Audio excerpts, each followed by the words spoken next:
तो आज हम बात करेंगे नए भारत की शक्ति संकल्प की। भारत हमेशा से शांति प्रिय देश रहा है, यह बुद्ध और गांधी का देश है। लेकिन नए भारत का संदेश बिल्कुल साफ है कि हम पहले आक्रमण नहीं करेंगे, लेकिन किसी ने आक्रमण या अतिक्रमण किया तो उसे ऐसा सबक सिखाएंगे जो इतिहास में दर्ज हो जाएगा। अपनी सीमा और संप्रभुता की रक्षा के लिए नया भारत पूरी तरह से प्रतिबद्ध है।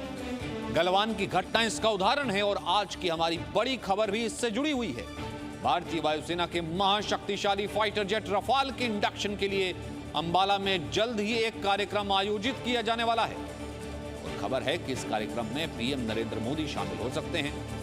हाल ही में फ्रांस से 5 रफाल फाइटर जेट भारत आए हैं और वो अंबाला एयरबेस पर मौजूद हैं। रफाल को वायुसेना में शामिल करने के कार्यक्रम में फ्रांस की रक्षा मंत्री के शामिल होने की भी संभावना है।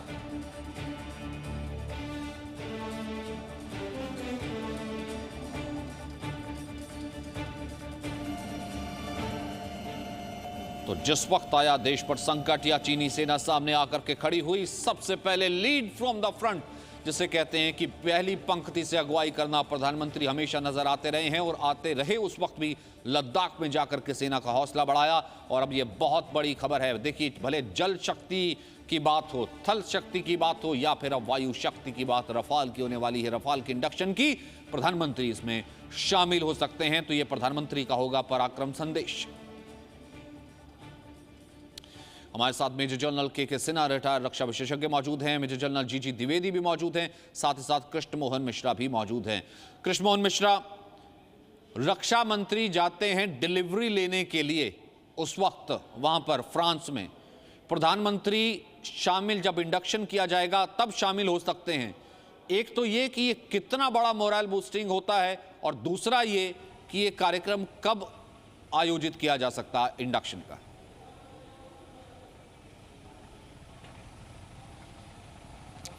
देखिए, अभी जो खबरें आ रही हैं उसके हिसाब से ये अगस्त के आखिरी हफ्ते में इसके होने की संभावना है। जब ये जहाज़ आए थे अम्बाला में 5 तारीख को लैंड किया था, उस वक्त कोई भी फंक्शन नहीं हुआ था।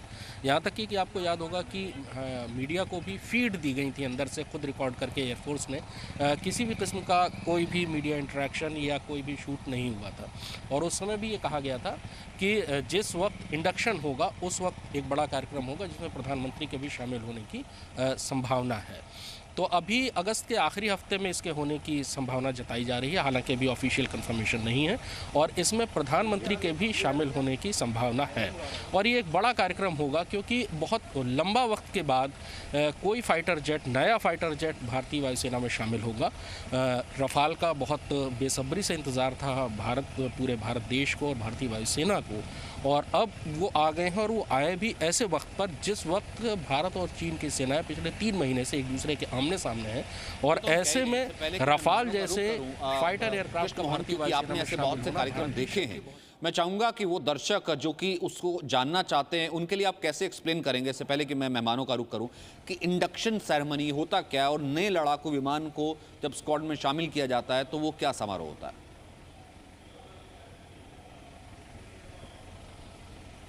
बहुत दिलचस्प होता है सचिन, एक इंडक्शन को देखना। और दरअसल उसी वक्त आपको भारतीय सेना की जो धर्म निरपेक्ष छवि है वो सामने नज़र आती है। भारतीय वायुसेना में, भारतीय सेनाओं में हर धर्म के लोग होते हैं, उसमें हिंदू होते हैं, मुसलमान होते हैं, सिख होते हैं, ईसाई होते हैं। तो एक सर्वधर्म प्रार्थना होती है। कोई भी नया इक्विपमेंट आता है, जैसे अगर रफाल आएगा तो रफाल की एक पूजा की जाएगी जिसमें चारों जो मुख्य धर्म हैं जिनके मानने वाले भारतीय वायुसेना में हो सकते हैं, उन चारों धर्मों के धर्मगुरु होंगे, वो पूजा करेंगे और उसके बाद बड़े एक समारोह पूर्वक बहुत ही आदर के साथ उस इक्विपमेंट को या उस नए हथियार को सेना में या वायुसेना में शामिल किया जाता है। रफाल का जो आयोजन होगा वो थोड़ा और ज़्यादा बड़ा होगा क्योंकि इसमें उत्साह बहुत ज़्यादा होगा। भारतीय वायुसेना लंबे अरसे से फाइटर एयरक्राफ्ट की कमी से जूझ रही थी। रफाल के इंडक्शन में भी बहुत देरी हुई, पिछले दशक में ही इसका सौदा शुरू हो गया था, लेकिन फिर उसका सौदा कैंसिल हुआ। नई सरकार ने बहुत जो एक फास्ट ट्रैक तरीके से इसको हासिल किया और वो भारतीय वायुसेना में आया है और ऐसे वक्त पर आया जब सबसे ज़्यादा ज़रूरत थी। इसलिए उल्लास बहुत ज़्यादा होगा और इसीलिए इस समारोह को बहुत ही भव्य स्तर पर करने की तैयारी हो रही है, ऐसा सूत्र बता रहे हैं। बहुत बहुत बढ़िया, बहुत बढ़िया। यानी कि तभी हम कह रहे हैं ना कि और ऐसे वक्त में मेजर जनरल के सिन्हा प्रधानमंत्री का यूं कहीं कि राष्ट्राध्यक्ष का खुद मौजूद रहना, लीड फ्रॉम द फ्रंट करना और पराक्रमी संदेश भी देना, ये कितना बड़ा सीना चौड़ा करने वाली बात रहेगी या कितना बड़ा पराक्रम संदेश होगा? मेजर जनरल के सिन्हा। देखिए सचिन, देश का जब इरादा जब आप रखते हैं सामरिक दृष्टि में, तो इरादा का बहुत बड़ा इंपॉर्टेंस महत्व होता है। नए भारत के इरादे बहुत साफ, और जब आपका देश का सबसे बड़ा मुखिया जब उस जगह पहुंच करके अपने इरादे को साफ करता है, देखिए दो मैसेजिंग है, दो इरादे हैं जो हम पूरे विश्व को और भारत के आर्म फोर्सेस को हम दे रहे हैं। पहली ये कि आपकी जो भी सारी चीजें हमारी एब्सोल्युटली ये हो गई थी, कोल्ड स्टोरेज में चली गई थी। पिछले दशक नहीं, 2001 से इसकी बात चल रही थी, 2007 तक किया जाना था। अब आप देखिए 13 साल बाद ये हमें मिल रहा है, जो कि 4.5 जनरेशन है, और 5th जनरेशन में लोग घूम रहे हैं, 6th जनरेशन की बातें हो रही हैं। तो ये जो चीज है, और उसमें इसकी शुरुआत किसने की थी? शुरुआत नए भारत के सूत्रधार ने की थी 2016 में। आपको याद होगा जब प्रधानमंत्री खुद जाते हैं और ये ठंडे बस्ते से निकाल करके इसको फास्ट ट्रैक बेसिस पे आप लेकर आते हैं, और इसका इंडक्शन जिसको कहते हैं ऑपरेशनल रेडीनेस एंड लॉन्च, उस तक इसको कहते हैं वूम टू टूम हमारे इसमें, कि हम उसको शुरुआत करते हैं और उसको फिनिश करते हैं। और देखिए दूसरा इरादा जो आप देते हैं पूरे विश्व को, कि भारत वो नहीं रहा जिसको आप किसी तरह भी बुली कर सकते हैं। इमर्जिंग इंडिया का इतना बड़ा संदेश, 5 रफाल को कोई कहेगा कि बहुत बड़ी चीज नहीं है, चाहे 2 स्क्वाड्रन का आ जाना बहुत बड़ी चीज नहीं है, मगर ये जो इरादा, और जब आप इसको रख देते हैं कि अब हम विस्तारवाद के लिए फ्रंटलाइन स्टेट हैं, पूरी दुनिया आपको फॉलो कर रही है, तो ये 21वीं सदी में उभरते हुए और लीडरशिप, पूरे विश्व का लीडरशिप आप ले रहे हो। अब आप विल ही नहीं दे, आप देखेंगे जब आपकी आर्थिक शक्ति, आपकी सामरिक शक्ति, जो कि दोनों शक्तियां आपकी है, आप कर सकते हो, आपकी पोटेंशियल है, तो उभरते हुए भारत का अपना ही एक स्थान होगा। सचिन, वो है मैसेजिंग, वो है इरादा। एब्सोल्युटली, बहुत बहुत बहुत सटीक आपने शब्द कही, वो है मैसेजिंग। और कई बार मैसेजिंग बहुत जरूरी होती है, और वो इसलिए भी जरूरी होती है क्योंकि प्रधानमंत्री ने लद्दाख से सीधा साफ स्पष्ट कर दिया था कि हम ना किसी को छेड़ते हैं, कुछ छेड़ेगा तो छोड़ेंगे नहीं, ना हम अतिक्रमण में विश्वास रखते हैं, और जो अतिक्रमण करेगा उसके लिए हमारी सेनाएं डटी हुई हैं, पूरे तरीके से तैनात हैं, और हम शांति चाहते हैं। शांति वही ला सकता है जो कि बहादुर हो, बलवान हो। आइए सुनते हैं। हम वो लोग हैं जो बांसुरी धारी कृष्ण की पूजा करते हैं, तो हम वही लोग हैं जो सुदर्शन चक्रधारी कृष्ण को भी आदर्श मान करके चलते हैं। इसी प्रेरणा से हर आक्रमण के बाद भारत और सशक्त होकर उभरा है। तो गलवान संघर्ष के बाद लद्दाख के आसमान में भारत की तैयारियां देखकर चीन के होश पहले से फाख्ता हो चुके हैं। लेकिन जिस दिन से रफाल लड़ाकू विमानों ने भारत की सरजमी को चूमा है, भारत के सभी दुश्मनों की चिंता बढ़ गई है, और भारत के रफाल लड़ाकू विमान को एशिया का बाहुबली समझा जा रहा है। चीन अपने फाइटर जेट्स J-20 पर गुरूर करता था, लेकिन रफाल के सामने चीन का J-20 कहीं नहीं टिकता। इसी तरह पाकिस्तान का F-16 भी रफाल की शक्ति के आगे नतमस्तक है।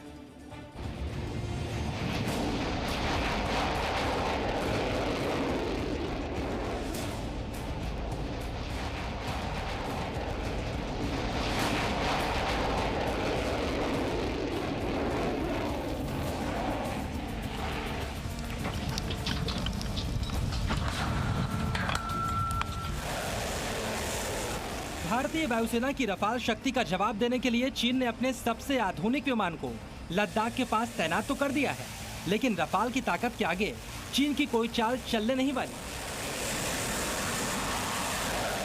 दरअसल रफाल की खासियत उसे आसमान का अजेय योद्धा बनाती है। रफाल चीन के J-20 लड़ाकू विमान को बराबर की टक्कर देता है, जबकि पाकिस्तान के पास मौजूद सबसे आधुनिक विमान F-16 से 4 कदम आगे है।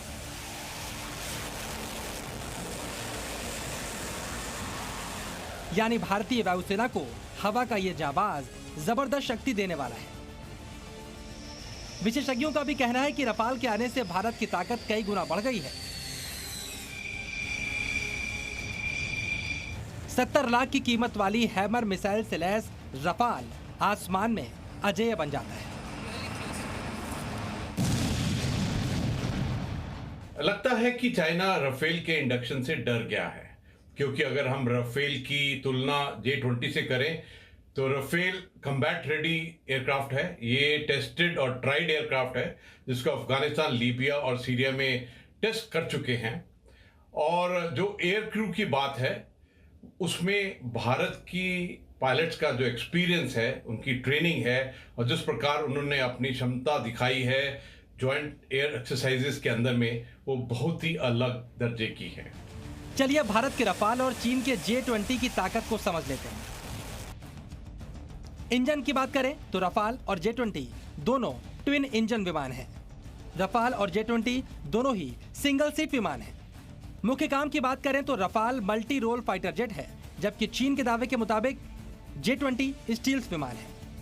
टेक ऑफ के वक्त वजन की बात करें तो रफाल का वजन 24,500 किलो है, जबकि चीन के J-20 का वजन टेक ऑफ के वक्त 34,000 किलो रहता है। रेंज की बात करें, रफाल की रेंज 3,700 किलोमीटर है, जबकि J-20 की रेंज सिर्फ 3,400 किलोमीटर है।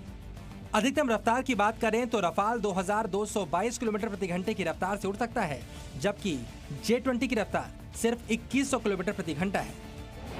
चीन भले ही J-20 को 5वीं पीढ़ी का विमान कहता हो, लेकिन सच्चाई यही है, दुनिया भर के विशेषज्ञ J-20 की क्षमताओं पर सवाल उठा चुके हैं और रफाल कई युद्ध क्षेत्रों में अपनी क्षमता को साबित कर चुका है, जबकि J-20 के पास युद्ध का कोई अनुभव मौजूद नहीं। ये बात रफाल को युद्ध क्षेत्र में J-20 से काफी आगे ले जाती है। जब से राफेल हमारे पास आया है, 5 जहाज उसकी 3-4 स्क्वाड्रन के बराबर है। और ये J-20 जो चीन कह रहा है हमारा स्टेल्थ एरोप्लेन में, बहुत अच्छा एरोप्लेन में, बहुत खासियत है, ये सब कोई बिलीव नहीं करता, इसलिए कि इसका कभी टेस्ट हुआ ही नहीं है। कोई वार में इसका कोई परिश्रम है ही नहीं है। वो कैसे कह रहा है बहुत बड़ा उसका आधुनिक हथियार है। इसके अलावा चीन की सेना द्वारा इस्तेमाल किए जाने वाला कोई भी लड़ाकू विमान रफाल के सामने नहीं टिकता। रफाल से परमाणु हथियार भी लॉन्च किए जा सकते हैं। ऐसे में भारतीय वायुसेना में रफाल की मौजूदगी ने चीन के खिलाफ भारत की तैयारी को कई गुना बेहतर कर दिया है। ब्यूरो रिपोर्ट, जी मीडिया।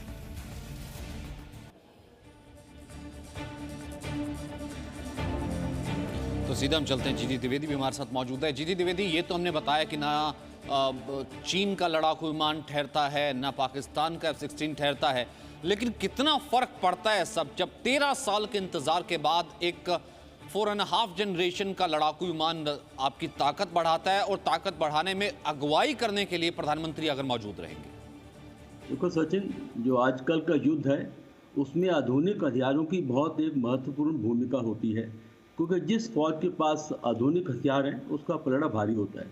इसमें हमारी थोड़ी खामी थी और कमी भी थी, तो इसका जो पूर्ण करने के लिए प्राइम मिनिस्टर मोदी साहब का बहुत ही योगदान रहा है, क्योंकि उन्होंने जैसे ये रफाल के ऊपर उन्होंने खुद बहुत निजी इसमें इंटरेस्ट लिया और खुद इस सौदे को आगे बढ़ाया, जो कि ये सौदा ऑलमोस्ट डीप फ्रीज हो चुका था, यानी कि ये कोई आगे बढ़ नहीं रहा था।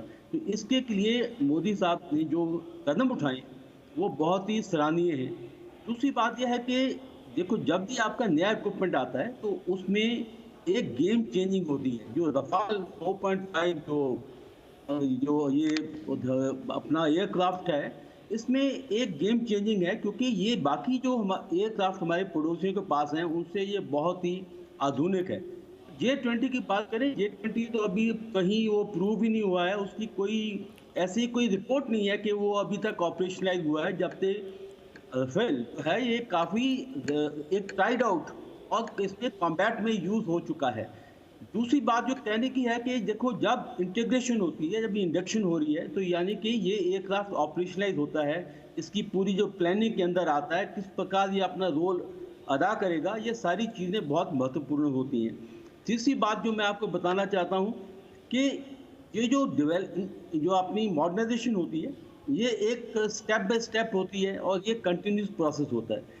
देखो, प्राइम मिनिस्टर मोदी हैं, उन्होंने अपनी सेनाओं को आधुनिक बनाने के लिए बहुत ही आला कदम उठाए हैं और तभी साथ तो ही मैं साथ सर वो लगातार वो 3 तस्वीरें भी दिखा रहा हूं। हम रफाल की तस्वीरें तो दिखा रहे हैं। सबसे पहले हम देखते हैं कि INS विक्रमादित्य जिस वक्त गए थे प्रधानमंत्री मोदी, थल सेना का जिस तरीके से उन्होंने पराक्रम बढ़ाया था और कैसे जाकर के लद्दाख में उन्होंने एड्रेस किया था, और अब हम देख रहे हैं कि रफाल इंडक्शन के वक्त भी खुद वो पराक्रमी भाषणों के लिए मौजूद रहेंगे। मेरे पास वक्त इतना ही है। बहुत बहुत शुक्रिया आप सभी का मेरे साथ जुड़ने के लिए। Presenting B News app available on Google Play and App Store. Download it now.